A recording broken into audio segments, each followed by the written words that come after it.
Royal romantic. என் பேர் சுப்பிரமணியன். நான் business பண்ணிகிட்ருக்கேன். என் ஃபஸ்ட்டு பையனுக்கு இங்கே பேர் வச்சுருக்கேன். பையன் நல்லா இருக்காப்புல.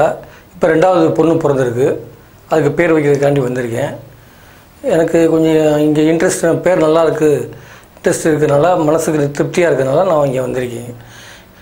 அது மாதிரி எங்கள் ஃபேமிலிக்கு எல்லாருக்குமே இங்கே பேர் செலக்ட் பண்ணி வச்சுருக்கோம். நல்லா திருப்தியாக இருக்குது. அதிர்ஷ்டகரமான நிறுவனத்தின் பெயர் உங்கள் வருமானத்தை பல மடங்காக பெருக்கும். ஒருவரின் பெயரை வைத்து அவரது வாழ்க்கை தரத்தை கணிக்கலாம். உங்கள் சம்பந்தப்பட்ட அனைத்தும் உங்கள் பிறந்த தேதிக்கு அதிர்ஷ்டகரமாக அமைத்துக் கொள்வது அவசியம். அதிர்ஷ்டமில்லாத கடின உழைப்பு பலன் தருவது இல்லை. அதிர்ஷ்டகரமான பெயர் அருமையான வாழ்க்கையை அமைத்துக் கொடுக்கும்.